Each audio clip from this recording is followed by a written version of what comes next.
আজকে আপনাদের জানাবো কোন মাসে ঘর দিলে বউ থাকবে না, কোন মাসে ঘর দিলে আগুন লাগবে, কোন মাসে ঘর দিলে অত্যন্ত শান্তি সুখ শান্তি হয়, সব থাকছে আজকের এই ভিডিওতে। Who is the Love-One? Allah. Who is Ar-Rahman? Allah. Who is Al-Mannan? La ilaha illallah.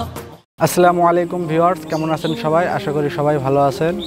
আজকে আপনাদের সামনে এমন একটা টপিক নিয়ে আসলাম যেটা আপনাদের জানা অতি গুরুত্বপূর্ণ। অনেকেই হয়তো বা জানেন কিন্তু গুরুত্ব দেন না। অনেকেই মুরব্বীদের মুখে শুনেছেন যে অমুক মাসে ঘর দেওয়া যাবে, অমুক মাসে ঘর দেওয়া যাবে, কিন্তু বর্তমানে আমরা এইসব বিষয় কোনো তোয়াক্কা করি। আমরা বলি যে সব মাস তো আল্লাহ তাআলাই সৃষ্টি করেছেন, তাহলে আমরা অমুক মাসে ঘর দেওয়া যাবে, অমুক মাসে ঘর দেওয়া যাবে না এমন কেন? আসলে এই কোন মাসে ঘর দেওয়া যাবে, কোন মাসে ঘর দেওয়া যাবে না, এটা নির্ভর করে আরবি মাসের উপর। আপনারা বলতে পারেন আরবি মাস দেখে কেন এক মাসে ঘর দেওয়া যাবে আর এক মাসে ঘর দেওয়া যাবে না এমন কেন? এই সুবাদে একটি কথা বলি, মাস আল্লাহ তাআলা সবই সৃষ্টি করেছেন, কিন্তু তার ভিতরে কিছু কিছু মাসের অতিরিক্ত ফজিলত রেখেছেন।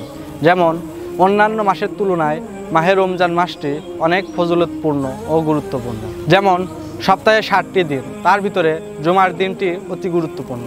তেমনি আল্লাহ তাআলা 12টি মাস তৈরি করেছেন। কিছু কিছু মাসে ঘর বাঁধা অত্যন্ত মঙ্গলময় এবং কিছু কিছু মাসে ঘর বাঁধা অশুভনীয়। তো চলুন জেনে আসা যাক কোন মাসে ঘর দেওয়া শুভ এবং কোন মাসে ঘর দেওয়া অশুভ। আরবি চাঁদের প্রথম মাসের নাম হচ্ছে মহররম। এই মাসে ঘর বাঁধলে কোনো মুসিবত আসে না এবং গৃহ বসবাসকারী অত্যন্ত সুখে কালাতিবাত করে। তার পরবর্তী মাস হচ্ছে সফর মাস। এই সফরের চাঁদে ঘর নির্মাণ করা উচিত নয়, কারণ ওই ঘরটি আগুনে পুড়িয়া যাইবার সম্ভাবনা রহিয়াছে। তার পরবর্তী মাস হচ্ছে রবিউল আউয়ালের চাঁদ। এই আউয়াল মাসে গৃহ নির্মাণ করিলে গৃহবাসীর সর্বপ্রকার মঙ্গল হয়। তারপরে রবিউল সানি।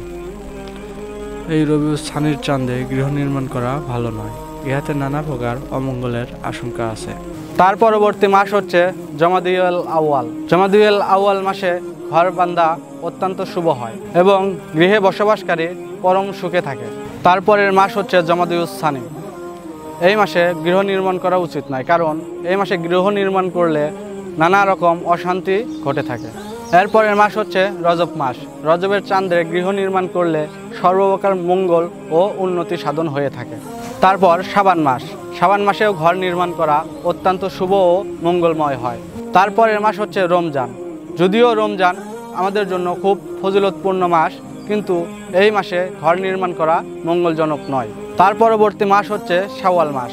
এই শাওয়াল মাসে গৃহ নির্মাণ করা অনেক মঙ্গলজনক ও উন্নতির লক্ষণ। তারপরে মাস হচ্ছে জিলকদ মাস। এই মাসে কোনোদিনই ঘর নির্মাণ করা উচিত নয়, কারণ এই মাসে ঘর নির্মাণ করলে সেই গৃহবাসী অনেক দুঃখ কষ্টে পতিত হয়। তারপর যে মাসটি, এটা হচ্ছে আরবি সর্বশেষ মাস।